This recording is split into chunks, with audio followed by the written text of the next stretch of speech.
Em um tempo em que as diferenças entre os povos representavam uma grande barreira, um jovem abandona todo o conforto de sua terra natal e adota costumes de uma cultura distante, e dedica sua vida a levar sua fé ao país mais populoso do mundo. Bem-vindo ao canal Histórias e Triunfos. Hoje vamos conhecer a história de James Hudson Taylor, o jovem missionário que ficou conhecido por sua sensibilidade pela cultura chinesa e pelo zelo com as missões. Já curta, comente e se inscreva em nosso canal e confira as dicas de livros que deixamos na descrição do vídeo. James Hudson Taylor nasceu no dia 21 de maio de 1832 em Barnsley, Yorkshire. Filho de um devoto casal metodista calvinista, Taylor manteve-se distante da fé de seus pais até seus 17 anos de idade, quando, ao ler um panfleto evangelístico, sentiu o chamado de Cristo.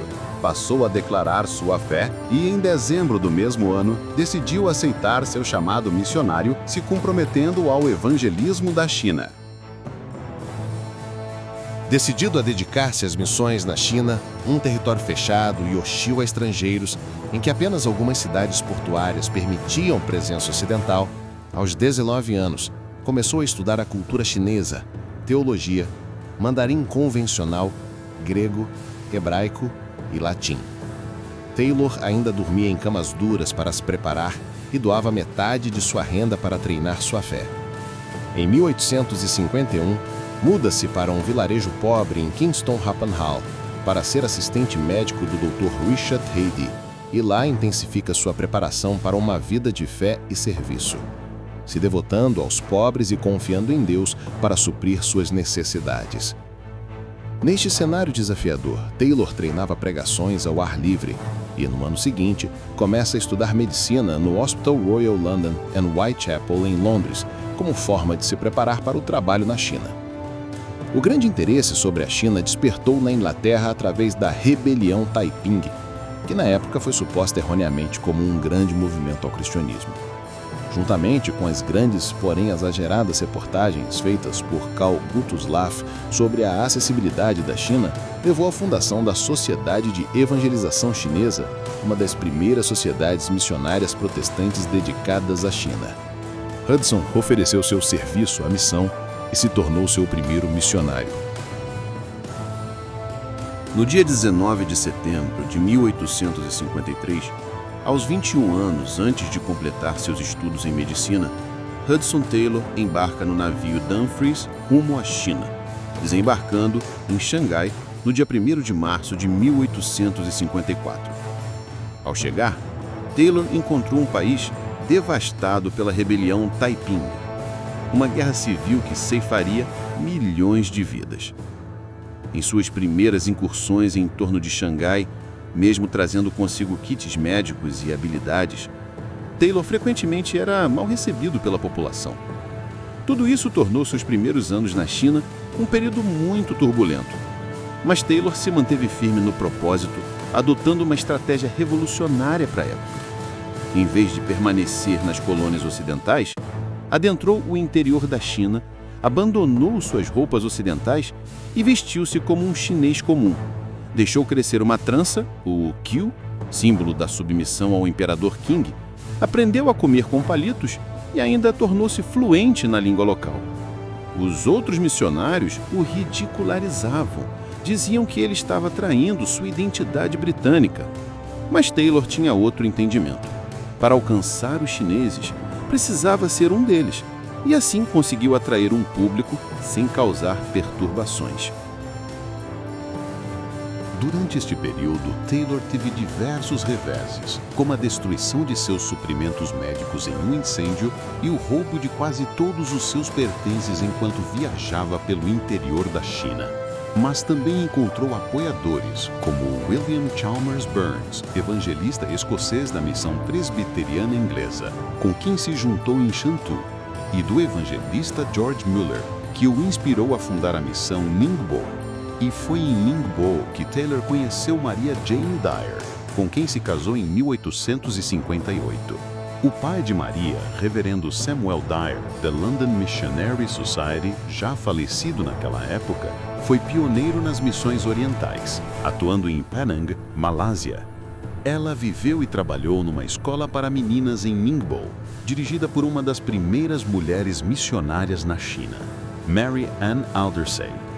Taylor e sua esposa assumiram toda a administração do hospital em Ningbo, que estava sob a liderança do Dr. William Parker. No entanto, por conta de problemas de saúde, em 1860, Taylor decidiu retornar à Inglaterra com sua família e o jovem chinês Wang Laijun, da igreja de Bridge Street em Ningbo, que o ajudaria com a tradução da Bíblia. De volta à Inglaterra, Taylor deu continuidade ao seu trabalho traduzindo o Novo Testamento para um dialeto Ningbo e concluiu seus estudos em medicina no Royal College of Surgeons, formando-se em obstetrícia em 1862. Com a ajuda de Maria, escreveu um livro chamado China's Spiritual Need and Claims, lançado em 1865, que foi instrumento para gerar simpatia pela China e angariar voluntários para o campo missionário. Em sua estadia na Inglaterra, pregou em prisões e viajou pelas Ilhas Britânicas, promovendo em igrejas locais a atenção às necessidades da China. Durante este tempo, conheceu Charles Haddon Spurgeon, que se tornou o mantenedor de Taylor por toda a vida. Em junho de 1865, fundou em Brighton a The China Inland Mission, organização missionária atuante até os dias de hoje, agora denominada Overseas Missionary Fellowship, e atualmente está sediada em Singapura. Em menos de um ano, a The China Inland Mission já contava com 24 missionários e já havia arrecadado 2.000 libras, algo em torno de R$950 mil em valores atuais. Os princípios traçados por Taylor foram essenciais para o funcionamento da China Inland Mission. Alguns métodos de trabalho foram determinados. Trazer aos chineses o conhecimento do amor salvador de Deus em Cristo, trabalhando no interior da China. Vestiriam roupas chinesas e adotariam costumes locais, obtendo identificação total com o povo. Mulheres solteiras seriam aceitas como missionárias. A missão é evangélica e abraça membros de todas as grandes denominações cristãs para o trabalho. Cada candidato adequadamente qualificado para trabalho missionário deve ser aceito sem restrições em relação a denominações, desde que sua fé seja sã em todas as verdades fundamentais. Todos que saírem como missionários devem ir na dependência de Deus para os suprimentos temporais, com um claro entendimento de que a missão não garantiu nenhum tipo de salário, e sabendo que, como a missão não entraria em dívida, ela podia apenas ministrar àqueles conectados com ela de acordo com o dinheiro que entrasse no decorrer do tempo. A missão será mantida inteiramente pelas ofertas de livre-arbítrio do povo de Deus. As necessidades do trabalho são colocadas diante de Deus em oração, não sendo autorizado nenhum tipo de solicitação pessoal.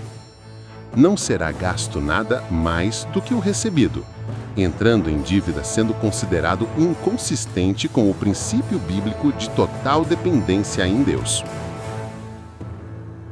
No dia 26 de maio de 1866, Taylor, sua família e uma nova equipe formada por 16 missionários embarcam no navio Lammermeer rumo à China em uma viagem que durou 4 meses, algo considerado muito rápido para a época. O navio resistiu a 2 tufões e quase naufragou no Oceano Pacífico, mas no dia 30 de setembro de 1866, atracou com segurança em Xangai. O maior grupo de missionários já enviado à China até então foi recebido no assentamento estrangeiro em Xangai com certa estranheza e sob críticas, sobretudo por suas intenções de se vestir com roupas nativas, incluindo as mulheres, algo escandaloso para a época. No entanto, enquanto os outros missionários procuravam preservar seus costumes britânicos, Taylor estava convencido de que o evangelho só criaria raízes em solo chinês se os missionários respeitassem a cultura do povo que eles buscavam alcançar. O primeiro assentamento do grupo foi instalado na cidade de Hanzhou, que estava devastada pela guerra. Ali, Taylor começou a praticar a medicina, serviço muito procurado no local, e a pregar todos os dias. As dificuldades encontradas por Taylor e seu crescente grupo de missionários foram inúmeras. Em 1868, um grupo de missionários se instalou em Yangzhou, mas suas instalações foram atacadas, saqueadas e queimadas durante a revolta de Yangzhou. Apesar da violência e dos feridos, não houve vítimas fatais. A indignação internacional contra os chineses pelo ataque a esses cidadãos britânicos e a subsequente chegada da Marinha Real Britânica fez com que Taylor e a missão para o interior da China também fossem criticados na imprensa britânica por quase iniciar uma guerra. Taylor nunca solicitou intervenção militar, mas algumas vozes no parlamento britânico pediram a retirada de todos os missionários da China. No entanto, os Taylors retornaram a Yangzhou naquele mesmo ano para continuar no trabalho, e muitos foram convertidos ao cristianismo. Em 1868, os Taylors tiveram outro filho, Charles, e em 1870, Taylor e sua esposa, já muito doente, tomaram a difícil decisão de enviar seus 3 filhos mais velhos de volta à Inglaterra. Ao todo, o casal teve 8 filhos, mas 4 deles morreram ainda na infância. A própria Maria veio a óbito, vítima de cólera, no dia 23 de julho de 1870, apenas 3 dias depois de perder o recém-nascido Noel. Taylor ficou profundamente abalado com a perda de sua esposa e sua própria saúde começou a deteriorar-se, situação que o fez partir para a Inglaterra em agosto de 1871 para se recuperar. Na Inglaterra, Taylor casou-se com Jane Elizabeth Falding, que os acompanhava no trabalho missionário desde 1866. Hudson e Jane retornaram à China no final de 1872 a bordo do MM Tigre.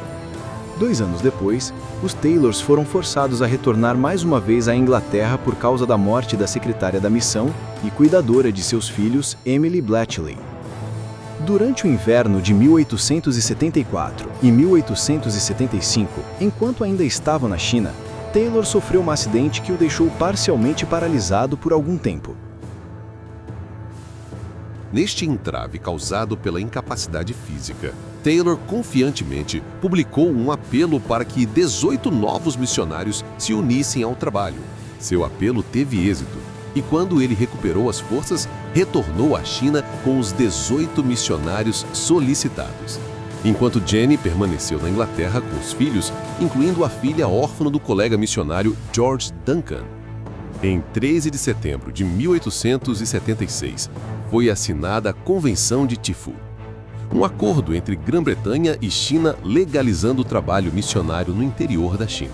Este tratado deu certa liberdade para que Taylor, entre 1876 e 1878, viajasse por todo o interior da China, abrindo diversos polos missionários. Sua esposa, Jenny, juntou-se a ele em 1878 para promover o serviço missionário feminino. 3 anos depois, já haviam cerca de 100 missionários na missão para o interior da China. Mais 2 anos e este número passou para 225 missionários e 59 igrejas. Entre 1883 e 1888, Taylor viajou pela Inglaterra e Estados Unidos, recrutando novos missionários para a China. Na América do Norte, conseguiu apoio ativo de nomes importantes como Cyrus Schofield e Dwight Lyman Moody. Além disso, dezenas de missionários britânicos e norte-americanos juntaram-se à The China Inland Mission. Entre 1899 e 1901, aconteceu na China a Rebelião dos Boxers, um levante anti-imperialista, anticristão e anticolonial que causou destruição a diversas propriedades estrangeiras e ceifou a vida de diversos missionários cristãos, tanto estrangeiros quanto chineses, incluindo 58 missionários e 21 crianças da missão para o interior da China. Embora China Inland Mission tenha sofrido mais do que qualquer outra missão, Taylor se recusou a aceitar qualquer compensação pelas perdas a fim de demonstrar a mansidão e o perdão de Cristo.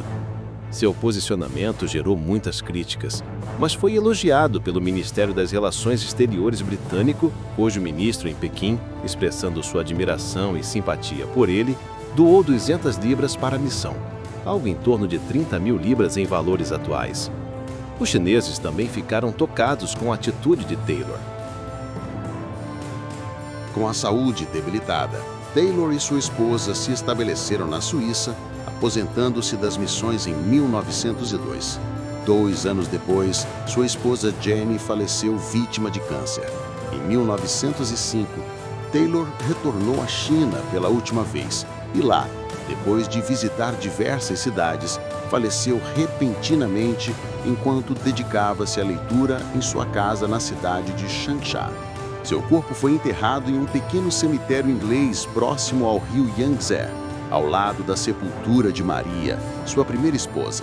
O local foi ocupado por edifícios industriais na década de 1960 e as lápides foram destruídas. No entanto, o marcador do túmulo de Hudson Taylor foi armazenado em um museu local por anos. O marco foi reerguido em 1999 num prédio de uma igreja local chinesa. Quando Taylor morreu em 1905, a missão para o interior da China contava com 205 estações missionárias, 849 missionários, mais de 125 mil chineses convertidos e já estava estabelecida em todas as províncias da China. Mas seu legado vai muito além dos números. Taylor revolucionou as missões transculturais.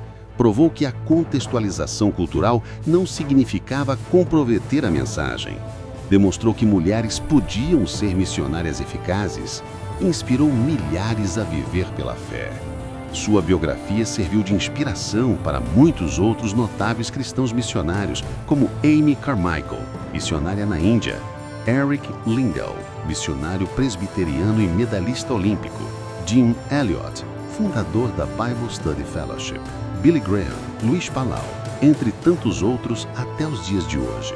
Além disso, seus descendentes continuaram integralmente dedicados às missões ao longo do século XX e XXI no leste asiático.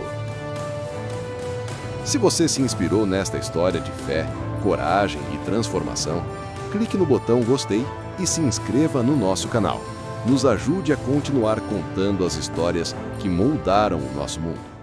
Até a próxima!